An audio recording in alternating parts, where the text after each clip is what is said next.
Assalamualaikum warahmatullahi wabarakatuh. Eh, Selamat siang semua. Di sini kami dari kelompok 12 ingin mempresentasikan proposal penelitian kami, yaitu pemberdayaan batu kapur dan alga coklat sebagai bahan porogen dari Wonosari, Gunung Kidul untuk sintesis hidroksiapatit. Sebelumnya, perkenalkan, nama saya Rusidadista Dewi dengan NIM 121210089 dan rekan saya Mitriana Yusalandari Mulyanto Putri dengan NIM 121210088. Untuk selanjutnya bisa dijelaskan eh Medriana. Ya, kita di sini akan membahas tentang penelitian kita mengenai latar belakang, rumusan masalah, tujuan penelitian, variabel penelitian, metode penelitian, dan kesimpulan. Next. Nah, kemudian untuk Untuk latar latar belakang, eh, untuk latar belakang itu banyak kasus kecelakaan saat berkendara di Indonesia ini patut dijadikan menjadi sebuah fokus bagi berbagai pihak. Badan Pusat Statistik mendata pada tahun 2019 sampai 2021 tercatat angka kecelakaan rata-rata sebesar 106.694 kasus. Tidak sedikit korban yang mengalami fraktur tulang. Dari data tersebut terlihat bahwa kebutuhan akan implan tulang di dunia medis semakin meningkat. Implan tulang manusia dapat dibuat dari stainless steel atau hidroksiapatit. Pada penelitian ini dilakukan sintesis hidroksiapatit berpori dengan rasio perbandingan mol Ca per P sebanyak 1,67 dengan menggunakan metode Sol-Gel. Kemudian untuk rumusan masalahnya, yang pertama, bagaimana pengaruh konsentrasi alginat terhadap hidroksiapatit berpori. Kemudian yang kedua, bagaimana pengaruh pH terhadap hidroksiapatit berpori. Kemudian yang ketiga, bagaimana pengaruh variasi waktu aging terhadap produk hidroksiapatit berpori. Kemudian untuk Kemudian batasan untuk masalahnya, yang pertama, penelitian dilakukan dengan skala laboratorium. Yang kedua, sampel batu kapur di desa Sampel batu kapur diambil dari Desa Sidorejo, Kecamatan Ponjong, Kabupaten Gunung Kidul. Dan yang ketiga, sampel alga coklat didapatkan dari Pantai Krakal, Gunung Kidul. Kemudian untuk tujuan penelitiannya itu yang pertama itu membuat hidroksiapatit berpori dari batu kapur dengan porogen alginat. Yang kedua itu mempelajari pengaruh konsentrasi larutan alginat, pH, dan waktu dalam sintesis biomaterial hidroksiapatit berpori. Yang ketiga, mengetahui presentasi kandungan kalsium dan fosfor dalam biomaterial hidroksiapatit berpori dengan porogen alginat.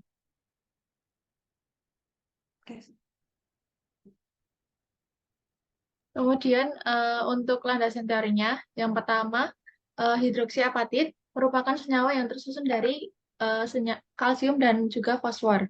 Senyawa ini dapat digunakan sebagai implan tulang manusia karena sifatnya yang osteokonduktif, bioaktif, dan biokompatibel. Nah, saat ini telah dikembangkan senyawa hidroksiapatit yang berpori, sehingga implan dari senyawa ini dapat digunakan sebagai sarana pertumbuhan sel tulang pada manusia. Kemudian ada alga coklat. Alga coklat atau Sargassum sp merupakan salah satu jenis rumput laut dari kelas alga. Alga coklat mengandung alginat dan iodin yang dapat diaplikasikan pada dunia industri, farmasi, makanan, dan kosmetik. Alginat ini memiliki sifat biokompatibilitas dan biodegradabilitas yang cukup baik, sehingga alginat juga dapat digunakan porogen pada sintesis senyawa hidroksiapatit. Kemudian untuk variabel penelitiannya itu ada 4. Yang pertama itu konsentrasi alginat sebagai variabel bebasnya. Yang kedua itu ada waktu aging sebagai variabel bebas juga dan Yang ketiga itu ada pH sebagai variabel bebas dan yang terakhir itu ada rasio Ca per P sebagai variabel terikatnya.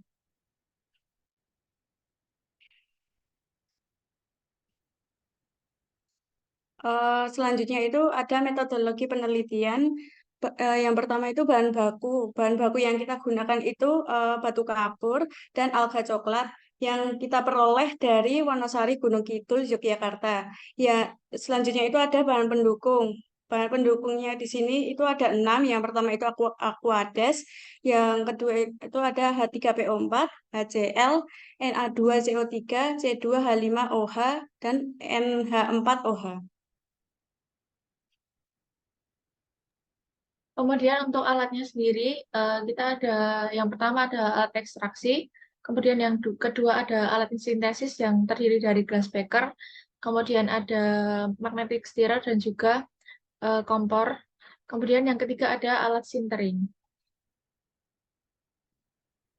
Kemudian untuk proses ekstraksi alginat, yang pertama itu alga coklat dikeringkan dengan sinar matahari selama 3 hari. Kemudian setelah dikeringkan, dihancurkan dengan blender.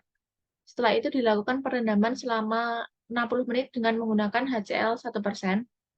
Kemudian setelah direndam, dicuci dengan Aquades sampai pH-nya itu mencapai nilai 7. Kemudian filtratnya dibuang, kemudian eh, hasilnya ini diekstraksi dengan suhu 60-70 derajat Celcius selama 2 jam dengan menggunakan Na2CO3 2%. Kemudian setelah itu hasil ekstraksi difiltrasi, kemudian filtratnya diambil, kemudian ditambahkan dengan HCl 10% hingga pH-nya 2,8 sampai 3,2, kemudian dilakukan pengendapan. Nah, setelah terjadi endapan asam alginat, endapan ini dicuci dan disaring, kemudian dinetralkan dengan Na2CO3 10% sehingga menjadi natrium alginat. Nah, natrium alginat ini dilakukan pemurnian dengan etanol atau C2H5OH 96% sehingga menghasilkan natrium alginat.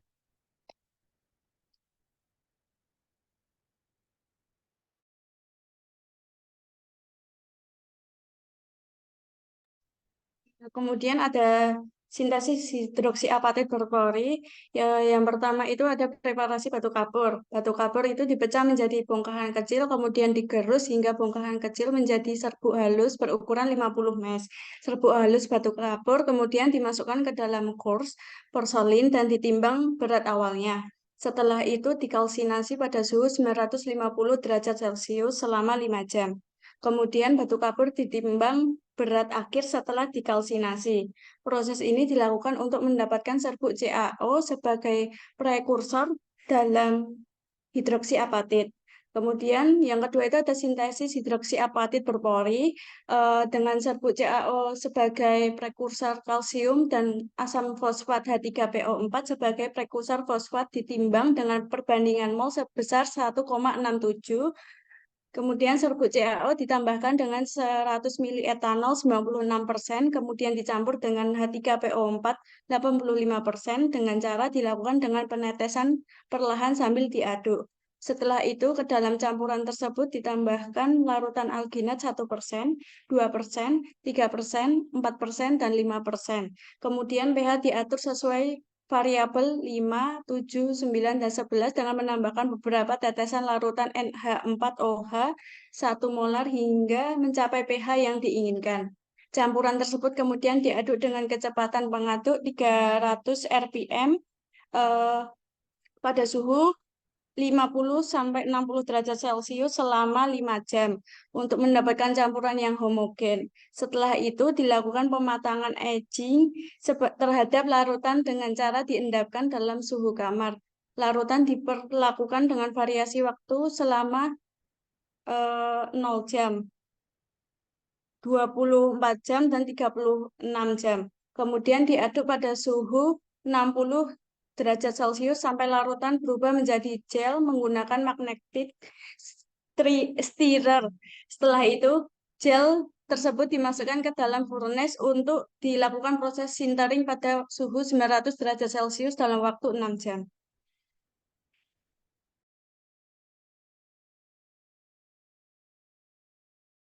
Nah, kemudian untuk kesimpulannya, penelitian ini bertujuan untuk mengetahui komposisi kadar CaO dan H3PO4 yang tepat untuk menghasilkan senyawa hidroksiapatit dengan perbandingan mol Ca per V-nya sebesar 1,67 menggunakan metode Sol-Gel. Variasi suhu pada proses sintesis juga dilakukan agar memperoleh hasil yang diinginkan. Demikian presentasi kami. Apakah ada pertanyaan?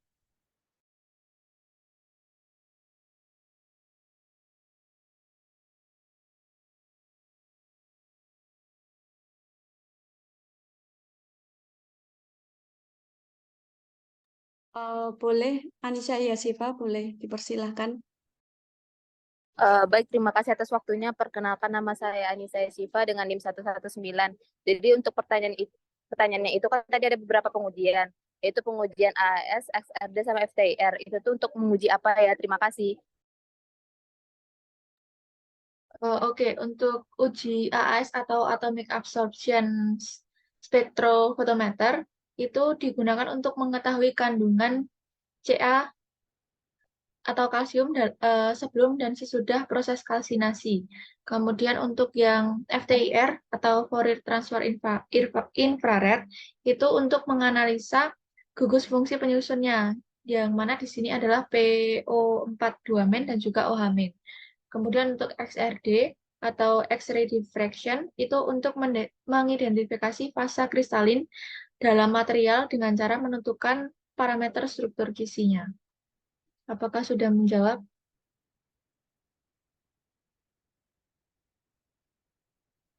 Sudah, terima kasih. Selanjutnya, eh, untuk Muhammad Yafiq bisa mengajukan pertanyaan. Baik, terima kasih. Eh, yang ingin saya tanyakan tadi kan hidroksi apatit itu dibuat berpori. Itu tujuannya untuk apa ya? Izin menjawab pertanyaannya Muhammad Yafiq Afero. Eh, apa alasan dari hidroksi apatit harus berpori itu agar batu kapur eh, untuk mempercepat pertumbuhan pada fraktur tulang karena pada permukaan berpori eh, jaringan tulang akan tumbuh dengan baik.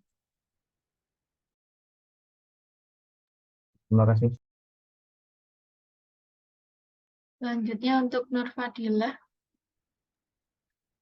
Baik, terima kasih atas kesempatan yang diberikan. Sebelumnya, perkenalkan nama saya Nur Fadila dengan NIM 14. Di sini saya izin bertanya. Nah, dalam penelitian kalian ini kan eh, itu ada hidroksiapatit. Nah, kenapa sih hidroksiapatitnya itu harus berpori? Terima kasih. Pertanyaannya sama seperti Yafiq tadi ya. Jadi aku nambahkan sedikit juga, hidroksi apatit berpori itu gunanya untuk memberi ruang pada implan tulang sehingga pertumbuhan sel atau jaringan pada tulang itu bisa bisa terwadahi pada saat ditambahkan implan tersebut. Apakah bisa menjawab, Mas Fadila? Udah, kasih. Ya, terima kasih. Bisa ditutup, Mbak Meitriana.